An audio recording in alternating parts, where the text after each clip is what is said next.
राधे राधे राधे, कृष्णा कृष्णा कृष्णा, जय लड्डू गोपाल की, जय बाल गोपाल की। आप सभी भक्तों का हमारे चैनल पर स्वागत है। फ्रेंड्स, आज की वीडियो में आप सुनेंगे वैशाख मास में सुनने मात्र से ही अधिक पुण्य फल को प्राप्त कराने वाली बहुत सुंदर कथा।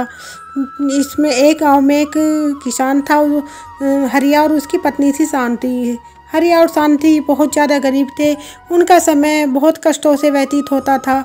हरिया को कहीं थोड़ा बहुत काम मिल जाता तो कर लेता, जो कुछ भी उस काम करने से उसे पैसे मिलते थे उसी से उनकी उन्हें एक समय का या 2 समय का भोजन प्राप्त होता था। और हरिया और लकड़ियाँ काट कर लाता और उन लकड़ियों को बेच देता। जो भी पैसे उनसे मिलते उनसे उनकी गुजर बसर हो रही थी।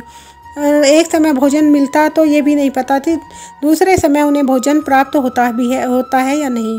इस तरह से वह अपने जीवन को व्यतीत करते थे। बड़े कष्ट वाले दिन उनके चल रहे थे।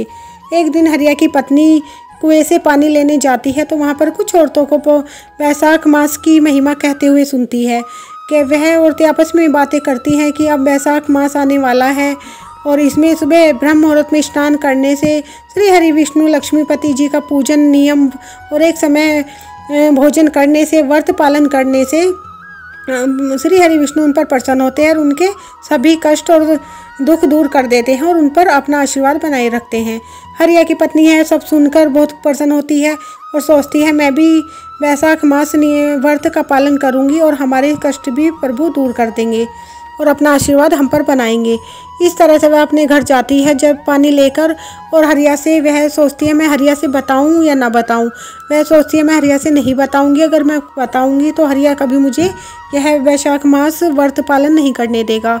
इस तरह से वह मनी मन संकल्प करती है और व्रत पालन शुरू कर देती है। वैशाख आ जाता है और वह रोज़ सुबह नियम से सूर्योदय होने से पहले ब्रह्म मुहूर्त में स्नान करती, श्री हरि विष्णु और लक्ष्मी माँ की पूजा करती। इस तरह से वह रोज़ नियम से स्नान करती, पूजा करती, कथा पढ़ती, सुनती और नियम से एक समय भोजन करके व्रत करती। इस तरह से पूरे महीने का उसने नियम पालन किया। और जब उद्यापन करने का समय आ गया तो वह सोचने लगी अब मैं उद्यापन कैसे करूँगी, हमारे पास तो पैसे भी नहीं है, कुछ भी धन भी नहीं है। तो वह जो हरिया लकड़ियाँ काट के लाता था उनमें से 1-2 लकड़ियाँ रोज़ बचा लेती थी और उन्हें इकट्ठा करती रहती। उन्हीं लकड़ियों को वह बेचने उस दिन किसी आसपास के गांव में जाती। वहाँ पर सामने से उसे एक राजा दिखाई देता। वह कहती हुकुम आप ये लकड़ियाँ ले लो। तो राजा कहता ठीक है, यह लकड़ियाँ कैसी है, तुम्हें पता है कितने की है? वह कहती है नहीं राजा, मुझे नहीं पता है कितने की है, बस मुझे तो आप इन लकड़ियों को लेकर इतना धन दे दो जिससे कि मैं अपने वैशाख मास का व्रत का उद्यापन कर पाऊँ। मुझे 5 ब्राह्मणों को जिमाना है, बस मुझे इतना धन आप दे दीजिए। राजा कहता है यह लकड़ियाँ बहुत कीमती है, बहुत महंगी है, क्योंकि राजा जानता था वह लकड़ियाँ चंदन की है और वह बहुत महंगी है। राजा उसको इतना धन दे देता है जिससे कि वह अपने वैशाख मास के उद्यापन अच्छे से कर पाए। वह पैसे लेकर घर जाती है और उद्यापन की तैयारी करती है।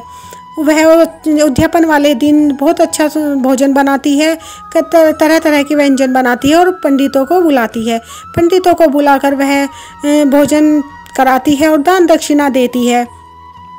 हरिया कहता है हमारे यहाँ रोज़ ऐसा भोजन नहीं बनता है, आज इतना अच्छा भोजन बना है तो हमें भी दे दो खाने के लिए। तो शांति कहती है आज नहीं स्वामी, आज तो मैंने उद्यापन किया है, जो भी आशीर्वाद में हमें श्री हरि विष्णु देंगे हम वह ग्रहण करेंगे। बस इतना वह हरिया से कहती है और वह अच्छे से अपने व्रत का उद्यापन करती है और पंडितों को जिमा कर भोजन कराकर अच्छे से दान दक्षिणा देके विदा कर देती है। पंडितों के जाते ही देखते